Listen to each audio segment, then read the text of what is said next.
Hey, welcome back everybody. It is great to be with you. Got a beautiful, beautiful day, not only for this day, but I'm understanding the weather forecast for the whole homecoming weekend just sounds like it's going to be gorgeous. It's an amazing riches of grace and spiritual blessings as we go into homecoming. Today is First Friday, where we honor the Sacred Heart of Jesus and ask for we try to make reparation for all those insults and offenses against our Lord. Tomorrow is First Saturday, which we then honor our Blessed Mother, her Immaculate Heart. It also is the feast of Our Lady of the Rosary, which is a great, great feast day. And then Sunday is the feast of Our Lady of Good Remedy. And some of you may or may not know that Our Lady under that title. But going back almost 800 years ago, there were thousands and thousands of Christians being sold into slavery, and nobody knew what to do about it. He became Saint John Matha, but he formed the Trinitarians, and their whole mission was to go into the slave markets and actually buy back the Christian slaves and set them free. And so obviously this took a lot of money, and he tried to raise this money, and he put the whole effort under Our Lady's patronage, and they were incredibly successful. They freed hundreds of thousands of Christian slaves, and he gave Our Lady the title Our Lady of Good Remedy. And so if you ever are in need, it's a great way to pray for Our Lady's intercession for us. So it's, again, just a grace-filled weekend. And one of the most important to me, I must say, is my wife's birthday is today, October 6th. Mary is just such a, I could spend hours on this video telling you all of her just beauty and wonder and holiness, and she's just incredible, and she's so supportive of the college and everything that we do here as well. So wish her a very happy birthday. Homecoming, gosh, there's so much going on. Last night we had the 1876 Heritage Society dinner, and prior to that we had an alumnus who flew up from Miami, met with me before the dinner, gave me a check for $1.7 million to buy Belmont House in Washington, D.C., and then flew back to Miami. You talk about just a love for the place. This was an individual who was one of the Pedro Pan children whose parents, you can only imagine the situation where parents had to literally put their child on a boat and send them to the United States in order for them to escape communism and Castro at the time. And he was taken in by the Catholic Church and by the Marist brothers. And eventually one of the Marist brothers, when he finally finished high school, sent him up here to Belmont Abbey College. And so he has such a profound love, and not only for our country, but obviously for the Catholic Church and for all those, the Marist and the Benedictines, who kind of took him in and educated and helped formed him. And so his way of thanking us was to come up and give me this check for $1.7 million. So keep him in your prayers. The dinner was lovely. It was fantastic. You have a room filled with people who are not only contributing now, but who have said, I want to leave you, parts of my estate so that we ensure that the education they received, we can pass that on and have our students and future students receive the same great formation education that they received. So I thank all of them for everything they've done.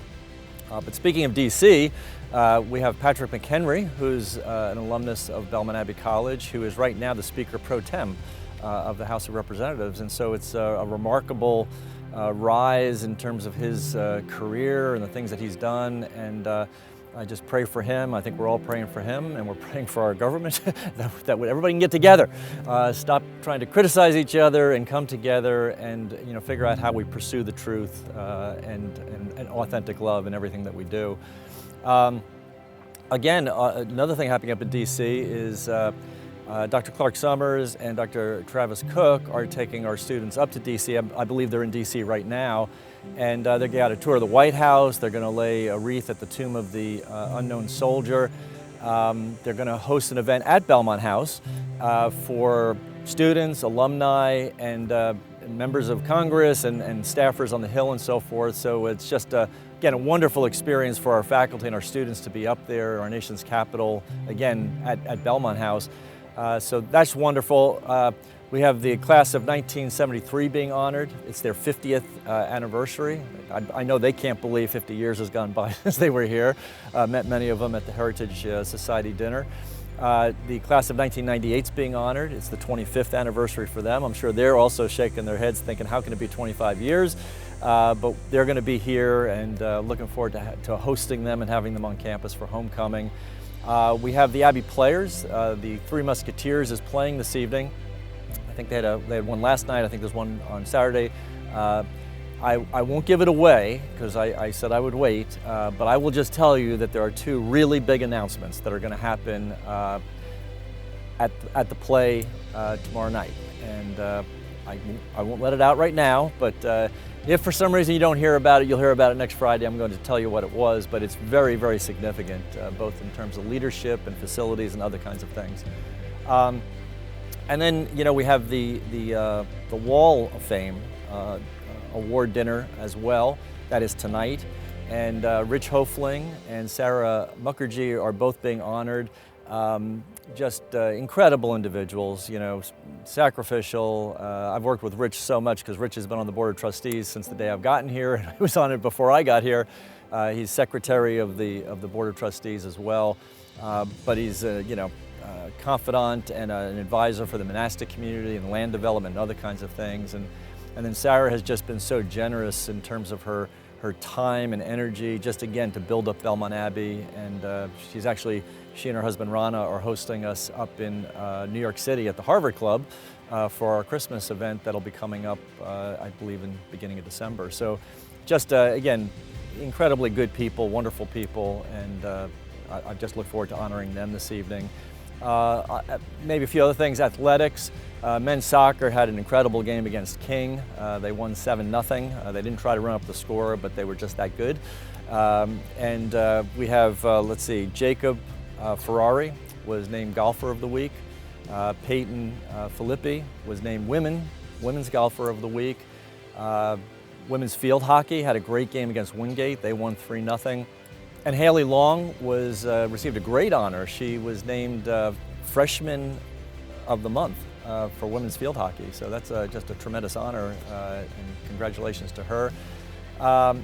Men's cross country last week at Columbia International, they actually won the whole meet. I think this is the second one this year. So our cross country team has just taken off. I mean, they were, I think, ranked 7th or something in the conference coming in, and they've already defeated Pembroke, who's been ranked #1, and I know they have a big meet coming up this weekend as well, so we'll wish them the best.